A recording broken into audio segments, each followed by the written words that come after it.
Boa tarde, Fernando. Boa tarde. Há quanto tempo você atua como atendimento?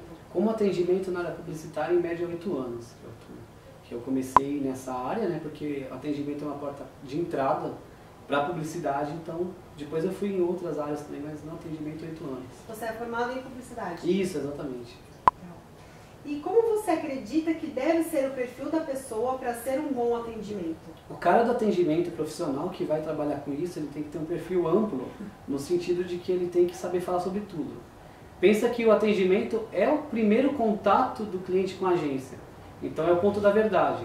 As instituições, elas são frias, assim, são instituições, são prédios, né? Agora, quando que realmente uma instituição ela humaniza é pelo funcionário, pelo profissional que entra em contato. Então, por exemplo, uma agência de publicidade, um site é institucional, no Face já tem mais um engajamento. Mas quando o cliente vai contratar a agência, é quando ele tem o contato humano que realmente foi humanizado. Então, o atendimento ele tem que ter um perfil de uma pessoa que saiba dialogar, saiba conversar e passar um carisma, uma segurança. Ele tem que ter uma pessoa forte, porque se ele não acredita no trabalho dele, por exemplo, um publicitário que não se divulga bem, por que ele vai querer divulgar o trabalho de outro, né? E tem que ser uma pessoa que saiba falar de tudo, porque já que é o primeiro contato do cliente com a agência, pensa que, por exemplo, a sua agência pode ter a conta da Sadia e do Itaú. Então você tem que saber falar sobre finança, banco e sobre salsichas. Então você tem que conversar sobre todos os assuntos e fazer relação. Então é uma pessoa que tem uma postura para conversar, que ela saiba chamar atenção numa conversa, mas ao mesmo tempo não sendo muito robótica, mas também tendo esse carisma, mas sendo profissional e saber conversar sobre assunto, ter uma bagagem ampla e associar os termos. Como você enxerga a sua posição como atendimento em relação ao processo de trabalho da agência como um todo? O atendimento ele é o coração, né? É o núcleo da agência, assim, é o papel fundamental porque o cliente é ele que traz, né? Então, por exemplo, se o atendimento ele não faz um bom trabalho de engajar um cliente, não tem o que os outros profissionais podem trabalhar, já que não tem cliente, né? Se não tem cliente, não tem job. Então, primeiramente, ele é o cara que vai trazer o cliente. Então, ele é um papel de importância. E outra, ele é um gestor, um administrador da campanha. Ele vai ter que estar em cima do planejamento para alinhar os dados, ele vai ter que estar em cima da parte de criação para ver se realmente está em ordem. Ele meio que comanda tudo. Obviamente, ele não vai ter tanta autonomia em outras áreas, né? Ele não vai mandar o designer mudar o logo e tal, mas ele que sabe mais sobre o cliente, no sentido de que ele conversou pessoalmente, então ele entende. Então ele tem esse papel de, primeiro, conquistar o cliente, atrair o job, ele é o comercial dentro da empresa, ele traz o job para a empresa, e ele é o gestor para ver se a campanha está alinhada com as exigências que o cliente passou em uma reunião, por exemplo. O que você mais gosta nessa área de atuação? O que eu mais gosto é que cada cliente é um desafio, né, diferente. É uma área, a publicidade no geral, a vantagem dela é que você não cai na monotonia. Quer dizer, você nunca vai fazer a mesma coisa. Você pode criar 12 logos, mesmo que sejam para clientes do mesmo segmento, eles são diferentes. Nenhum logo pode ser igual ao outro. Você pode atender 8 clientes, mesmo que clientes sejam do mesmo segmento, a postura e o perfil deles são diferentes, né? Então, o que eu gosto é que o atendimento é uma área que tem que se manter em constante atualização, porque hoje a informação ela é muito extensa, né? E as coisas mudam rápido. Então, uma reunião que você falaria sobre um cliente, por exemplo, um banco, ano retrasado, já são informações que não são válidas para esse ano. Então, essa oportunidade de você conhecer mais sobre o mundo, ter um pensamento complexo, no sentido de você conseguir concatenar todas as áreas e conhecer pessoas novas, e saber que muito do que está feito da campanha começa em você, né, essa responsabilidade, ser o pilar, ser central, acho que é o que mais fascina na área, ter contato com as pessoas novas, saber a bagagem do mundo, pesquisar, interagir e ser um gestor, administrar o processo, que é uma coisa que você pode usar até na sua vida mesmo. Né? Conhecimento constante, você não cai na rotina. Exatamente, você não fica entediado, nossa, outro cliente da área de alimentação, não, é outra coisa. Como você se mantém atualizado sobre o mercado? Hoje tem diversas ferramentas, né? Hoje, na realidade, a dificuldade maior hoje não é conseguir informação, mas saber filtrar, né? Então você tem que avaliar a fonte, porque hoje informação você tem em vários lugares. Você tem aplicativo de revista digital, você tem operadoras de celular que fazem planos que as revistas que tem na banca de jornal já estão inclusas no banca. Você tem a Google Play, Google Livros. Então hoje um livro que está numa loja física, ele é muito mais barato no digital. Então no celular você tem um livro, sem a necessidade de ter o montante do volume do papel, está no telefone, é mais barato e tem apps de pesquisa que ainda te dão remunerações financeiras para você comprar app, então sai de graça o livro, né? Tem, por exemplo, o Google, o Google Search, que ele te manda a pesquisa, você responde, pesquisa de 2 perguntas, ele te dá R$1 de crédito na Google Play. Você vai juntando e compra um livro, que seria na loja mais barato. Então, hoje informação você tem em rede social, você tem em portais, blog, YouTube, que é o segundo maior buscador do mundo. Conseguir informação é fácil, agora saber filtrar, então sempre a questão é verificar a fonte, a procedência, o histórico não só da notícia, mas do veículo que está transmitindo e sempre ter no mínimo 3 fontes para comparar a informação. Porque isso de ser imparcial hoje na notícia não existe, né? É muito teórico e pouco prático, então todo veículo ele acaba tendo uma parcialidade. Então é comparar as fontes para saber filtrar a informação, mas fontes tem várias, né? Agora saber comparar que é o grande desafio. Como você vê o futuro do trabalho publicitário e a atuação do atendimento neste cenário? A publicidade ela é uma área que está em constante crescimento, né? E cada vez mais ela vai ser necessitada porque é mudada a rotina de vida das pessoas, né? Antigamente, quando você começou as campanhas publicitárias, que você tinha lá uma teoria hipodérmica, que você achava que uma mensagem serviria para todos, você poderia ter uma campanha, na época, e depois foi visto por estudo que não dá certo, inclusive prático, que uma campanha atingiria a todos. Aí você começou evoluindo a história da publicidade, da comunicação, ver que você tem um perfil de personalidade, cada pessoa tem uma personalidade, cada pessoa tem um anseio. Então você começou a separar os mercados, então você segmentou, por exemplo, demograficamente, idade, sexo, classe social. Só que hoje você tem micronúcleos, você tem nichos de mercado que cada vez mais a mensagem tem que ser hipersegmentada. Então você tem hoje, por exemplo, jovens de 25 a 30, homens e mulheres do centro de São Paulo. Antigamente isso bastava. Hoje você tem as tribos urbanas, você tem o cara do sertanejo, o cara do rock. Tipo, você não vai vender uma coisa para um sertanejo com a identidade de um rock ou para alguém do rock algo com um caráter mais sertanejo. Então, no demográfico você tem uma massa, mas no psicográfico, nos hábitos, as pessoas mudam.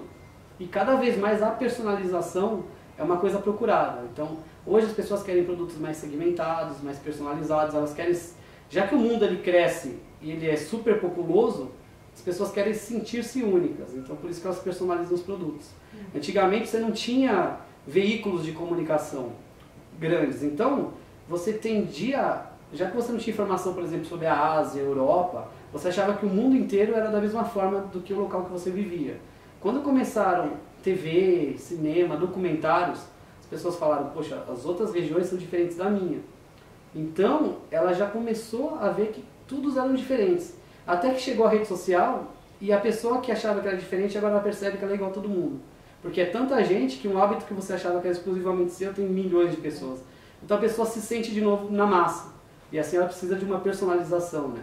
E cada vez mais o ser humano hoje, o consumidor ele é exigente porque ele é participante do processo de avaliação. Hoje não é mais ele recebe informação, ele recebe e ele transmite. Você não tem como esconder a verdade de uma empresa porque nas redes sociais é o bastidor da marca, né? Já que ele é mais informado, ele é mais exigente, o papel da publicidade tem que fazer uma forma que não prometa mais do que a própria entrega. Ou seja, você não pode gerar expectativa e não entregar, porque aí você vai ter um case contrário da marca. Então, por vários fatores, a publicidade é amplo. E o atendimento, por ter nichos de mercados, você vai ter clientes mais segmentados, somente no marketing digital, por exemplo. Então, também é uma função que cresce dentro da agência. A gente queria que você comentasse um case que você atuou como atendimento.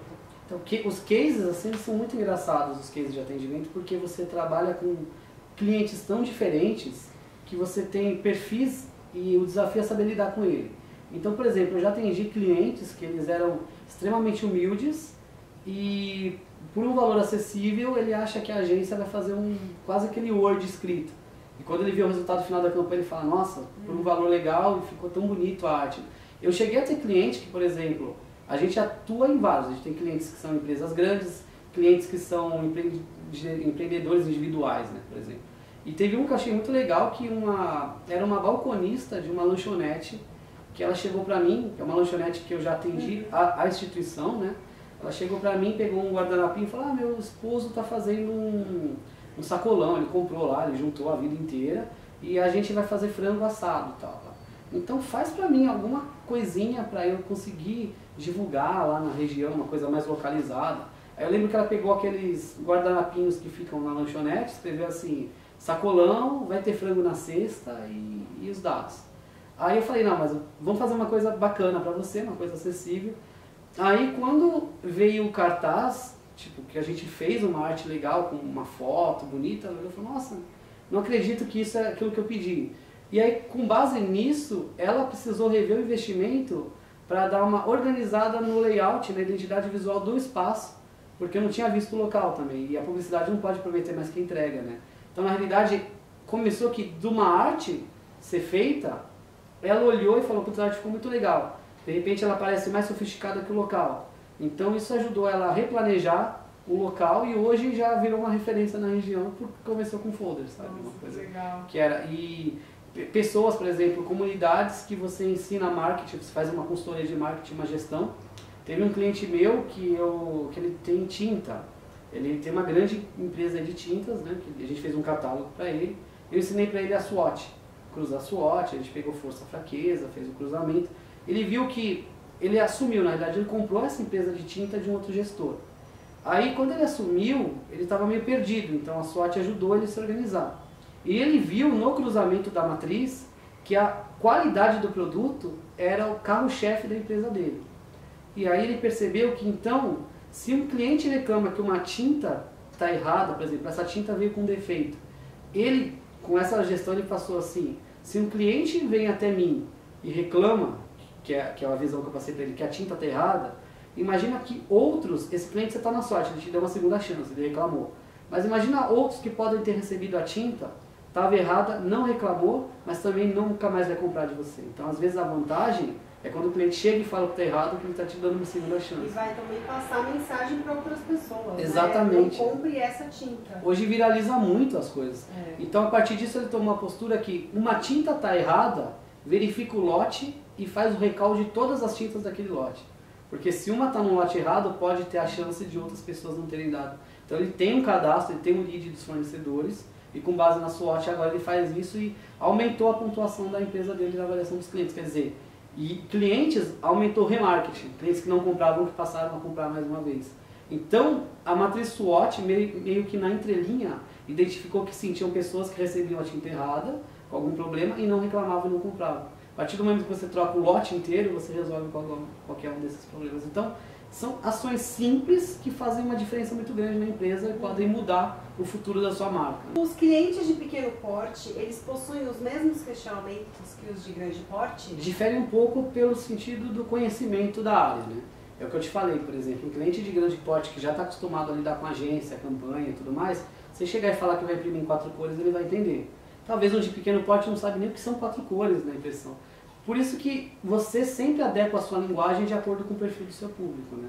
Eles têm necessidades distintas, mas pode ocorrer o inverso. O cliente de pequeno porte, ele confia em você porque você é uma autoridade na área. Então você tem uma autoridade de fala. E o cliente de pequeno porte, na humildade dele, ele confia que a campanha que você faz vai dar certo. Às vezes o cliente de grande porte, ele pode estar viciado dentro da área dele, viciado por outras agências, outros cases, e está batendo numa tecla que talvez não funcione, né?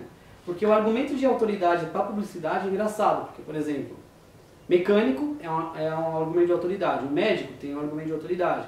Se quebra o carro de alguém e a pessoa não sabe de mecânica, se o mecânico falar que tem que trocar alguma coisa, ela vai fazer.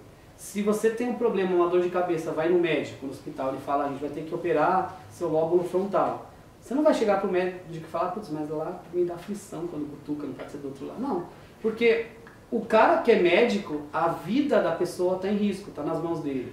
Só que na publicidade é aquela área que muita gente acha que sabe fazer, sabe opinar. Mas ele tem que ver que o publicitário, o atendimento, é o médico da marca, né?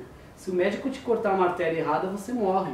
Mas se um designer fazer um logo errado, ou se a sua marca for posicionada errada no planejamento, ou se o atendimento não passou a informação certa, a sua marca morre. Então, o publicitário é o cirurgião da marca, né? Então, é a vida da sua marca que está na mão dele. Então, você tem que respeitar que ele tem uma bagagem que ele sabe o que está fazendo. Se você gosta ou não, aí é questão do diálogo. Então tem essas diferenças de humildade, de vício de mercado, então geralmente difere, mas difere entre eles, clientes pequenos com posturas diferentes e clientes grandes também com posturas diversificadas. Você já fez um briefing que não deu certo? Como que você lidar com a situação quando algum trabalho que você passa é reprovado? Então, é muito complexo isso do briefing não dar certo. Eu não tenho experiência assim, de um briefing que falhou, no sentido de que depende muito do feeling que o atendimento tem que ter. Por isso que é importante ele ter esse engajamento com o cliente. Porque o cliente, às vezes, ele é uma pessoa confusa. Por exemplo, você vai falar para o cara que vai imprimir em 4 cores, já aconteceu de eu falar isso para um cliente, ele fala, mas eu fiz uma arte colorida, mas a gráfica falou que só imprime 4 cores. Não é 4 cores que ela imprime, é a junção das cores que formam todas. Então, eu expliquei, dei uma aula lá de cor para ele, você tem que entender que o cliente, ele é de uma área específica, mas não é da área de comunicação. Então, você sempre tem que ter a sua linguagem coerente e congruente com a do cliente, evitar termo técnico de publicidade, às vezes o cliente não está familiarizado, então você tem que adaptar o seu discurso para o cliente. Se você não adapta o discurso para o cliente, você pode fazer uma pergunta que você faça a ele, soar de uma outra maneira, e ele te dá uma resposta no briefing que não é o que você está perguntando. Então não adianta você perguntar algo muito técnico para um cliente. Então, como eu vejo que o briefing ele é processo de uma conversa, você tem que sentir o que o cliente está procurando, e às vezes você tem que deixar claro que você está dando uma consultoria, porque como às vezes o cliente ele nem tem experiência tanto em gestão, ele abriu agora um negócio, e você tem experiência, então não é só aceitar o que o cliente diz, mas conseguir também dar uma orientação, um caminho para ele. Porque tem clientes que são muito perdidos no próprio negócio deles e não aceitam que a arte, a marca, o negócio não é deles, mas é para o cliente deles, né? Então, gosto do cliente não importa, o que importa é funcionar no mercado, isso é uma coisa que tem que ficar clara. Então, como o briefing, as informações básicas, esse roteiro norteador da campanha, é o processo de uma conversa com o cliente, é difícil dar errado quando os dois estão em sintonia, o atendimento do cliente.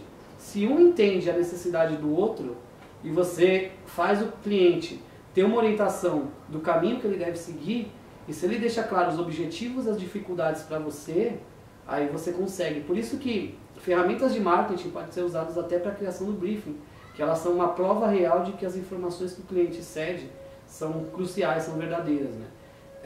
Já recebi briefings errados, assim, já vi, quando eu oriento o TCC, por exemplo, já vi briefing receber errado. E a gente percebe que os briefings que chegam errados é que faltou entender o cerne da questão e você não pode entregar o mesmo briefing para todas as pessoas do departamento.